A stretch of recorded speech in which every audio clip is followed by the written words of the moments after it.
Hello and السلام علیکم. I hope کہ سب ٹھیک ہوں گے. تو میری جو میں اسٹوری آپ کو سنا رہی تھی جادو نگر، اس کا نیکسٹ پارٹ اب میں اپلوڈ کرنے جا رہی ہوں.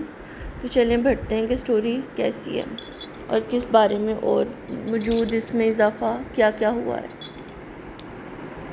اپنے شوہر کو دلاسا دیتے ہوئے بولی، جبکہ اس کے دل میں عجیب خیالات آ رہے تھے.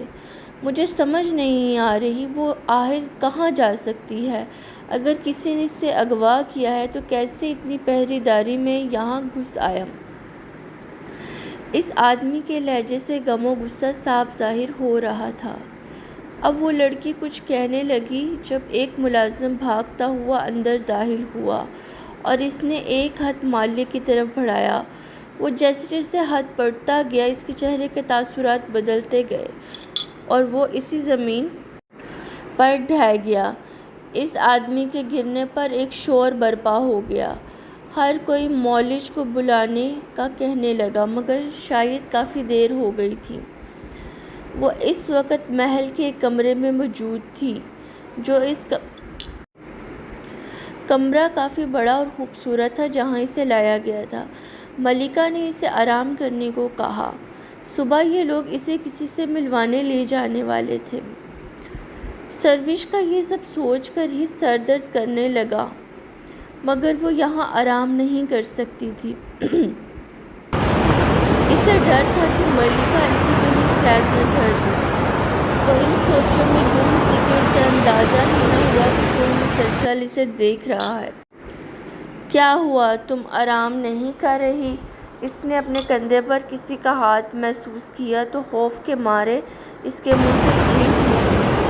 دل ایسے دھڑک رہا تھا مانو اب باہر آ جائے گا مگر اپنے سامنے احنال کو دیکھ کر اس نے گہرا سانس لے کر خود کو نارمل کیا. اف، تم نے مجھے ڈرا دیا. اور تم اندر کیسے آئی؟ دروازہ تو بند تھا. سروش پرخوف اور ہراس طاری تھا. میں نے بہت بار دروازے پر دستک دی پر شاید تم سوچو گے یہی کوئی نہیں تھی کہ تمہیں پتہ ہی نہیں چلا کہ میں دروازہ کھول کر اندر آ گئی. احنال کی بات سن کر سروش کو اپنی بے حقی پر غصہ آیا. اس نے احنال پہ یہ ظاہر نہیں ہونے دیا. ہاں، وہ سر میں درد تھا تو شاید اس لیے غور نہیں کر پائی. تم بتاؤ، کوئی کام تھا؟ سروش نے بیڈ پر دوبارہ بیٹھتے ہوئے پوچھا. کچھ خاص نہیں. ملکہ نے حکم دیا ہے کہ میں تمہارے ساتھ اس سے آپ کو کچھ دینا ہے، ایک لڑکی نے کمرے میں داخل ہوتے ہوئے بتایا. ہم ابھی کسی سے ملنا نہیں چاہتے، اس نے تابعداری سے کہا اور باہر چلی گئی. ابھی تھوڑی دیر ہی گزری تھی کہ وہ لڑکی دوبارہ کمرے میں داخل ہوئی. وہ مالکن. لڑکی کچھ بولتے ہوئے رکی. پھر اس نے مالکن کی طرف دیکھا جس کے ماتھے پر غصے کی وجہ سے ایک لکیر نمودار ہوئی تھی. وہ ایک گہری سانس لے کر بولی، وہ اس شخص کا کہنا ہے کہ اس کے پاس آپ کی کوئی امانت ہے اور وہ اسے آپ کو واپس کرنے آیا ہے. اس لڑکی کی بات پر وہ یکدم چونکی. ٹھیک ہے، ہم آتے ہیں. تم اسے مہمان خانے میں بٹھاؤ، اس نے حکم دیتے ہوئے کہا. اور نیکسٹ پارٹ. اور کتنی دور ہے وہ جگہ؟ ہم کب سے چل رہے ہیں؟ یہاں پر اس جنگل کے علاوہ کچھ نہیں ہے، سروش تھکے ہوئے لہجے میں بولی. وہ لوگ صبح ناشتے کے بعد اپنے سفر کی طرف نکل پڑے تھے. کچھ پہاڑوں کے پاس سے گزر کر وہ اس جنگل میں داخل ہوئی تھی مگر اب دوپہر ہونے کو آئی تھی اور گرمی سے اس کا برا حال ہو گیا تھا. ابھی آدھا سفر گزرا ہے. اس جنگل سے آگے وہ ایک دریا ہے، اس کی دوسری جانب وہ جگہ ہے. ایک نر پری جو بگھی کو چلا رہا تھا اس نے بتایا. کیا ابھی آدھا جنگل رہتا ہے؟ یا اللہ، یہ میں کہاں پھنس گئی. سروش کو اب رونا آیا تھا. کاش نے ملکہ سے وعدہ نہ کیا ہوتا. سروش کے ساتھ بیٹھی پری اس کی رونی صورت دیکھ کر ہنس پڑی. تم کیوں آئے ہو؟ تم یہاں نکل جاؤ یہاں سے ورنہ تمہیں ہم قید خانے میں ڈال دیں گے. مہمان خانے میں داخل ہوتے ہی اسے دھچکا لگا. اس لڑکی نے آپ کو بتایا نہیں کہ میرے پاس آپ کی بہت ہی قیمتی شے ہے؟ وہ شخص مذاق اڑانے والے لہجے میں بولا، مجھے پتہ ہے تم جھوٹ بول رہے ہو، ہماری کوئی قیمتی چیز تمہارے پاس نہیں ہے۔ اگر تم چاہتے ہو کہ تمہیں ایک بار پھر ذلیل کر کے یہاں سے نہ نکالا جائے تو بہتر ہے تم خود یہاں سے نکل جاؤ، رانی نے تنبیہ لہجے میں کہا۔ سوچ لیں الماس صاحب، ایسا نہ ہو بعد میں پچھتاوا ہو۔ اس کے لہجے میں مغروری صاف ظاہر تھی۔ لاؤ جو دینے آئے ہو، اس نے بیزار ہوتے ہوئے کہا۔ ہاں ایسے نہیں، اس کے لیے آپ کو میرا ایک کام کرنا ہوگا، اس شخص نے اپنی بند مٹھی رانی کے سامنے کرتے ہوئے کہا۔ کیسا کام؟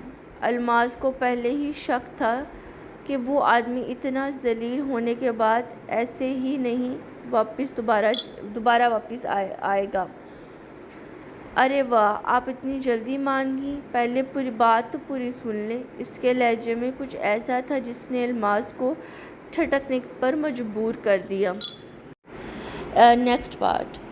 سورج نے خود کو پہاڑوں کے پیچھے چھپا لیا تھا، مگر ان کی منزل نہ جانے اور کتنی دور تھی۔ سروش کو اب کوفت ہونے لگی تھی۔ ان 5 بھگیوں کے گھوڑوں کے دوڑنے کی آوازیں اس جنگل میں گونج رہی تھیں۔ جنگل ختم ہوتے ہی پھر پہاڑی سلسلہ شروع تھا۔ بلند و بالا پہاڑوں کے بیچ نظر آتا صاف تاروں بھرا آسمان آدھی رات بیت جانے کا پیغام دے رہا تھا۔ کچھ دیر بعد ایک پہاڑ کے قریب تمام بھگیاں رکی تھیں۔ وہ روشنی دیکھ رہی ہو؟ ہمیں اسی غار میں جانا ہے۔ ملکہ نے اس پہاڑ میں بنے ایک غار کی طرف اشارہ کیا جو تھوڑی سی چڑھائی کے بعد تھا۔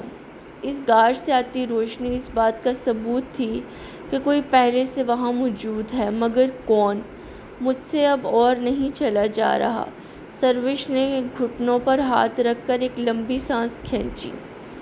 چڑھائی بہت زیادہ نہیں ہے، مگر پہلے اتنے لمبے سفر کی تھکان، اب اسے نیند بھی آ رہی تھی، اور پھر یہ چڑھائی، ان سب چیزوں نے اسے تھکا دیا تھا۔ آخر وہ انسان تھی، ان پریوں اور جنوں کی طرح نہیں تھی جو چند منٹوں میں غار کے قریب پہنچ گئے تھے۔ تھوڑی دیر تک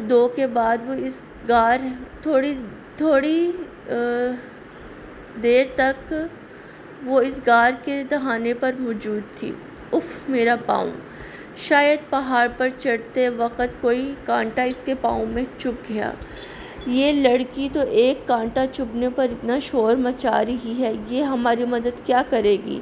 وہاں پر کسی نے سرگوشی کی تو اس نے چونک کر ملکہ کو دیکھا۔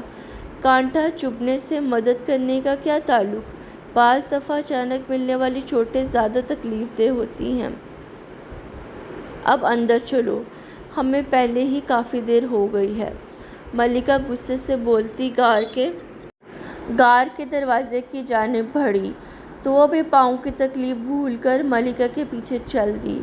ہرگز نہیں، تمہیں لگتا ہے تم جو کہو گے ہم مان لیں گے؟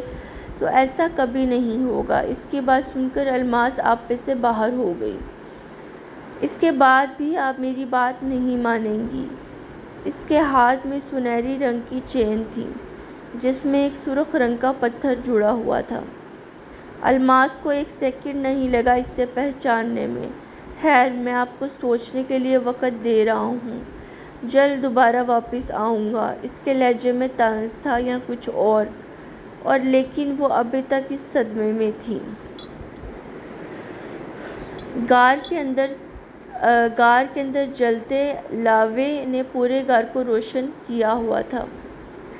اس لاوے کے نزدیک پہاڑ کے ہی کچھ بڑے پتھر اس کے ارد گرد رکھے تھے، جن میں سے ایک پتھر پر ایک بزرگ آنکھیں بند کیے ہاتھ میں بڑے اور موٹے دانوں والی تسبیح پکڑے مسلسل کچھ پڑھ رہے تھے۔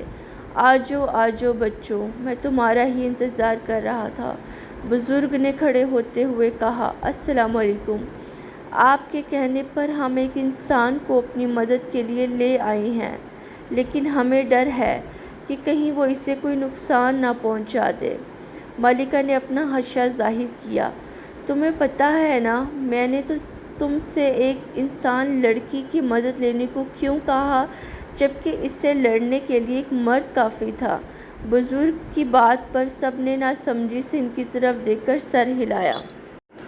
ہمارے مردوں کے چہرے انسانوں سے مختلف دکھتے ہیں، لیکن لڑکیوں کے صرف قد اور کان انسانوں سے مختلف ہیں۔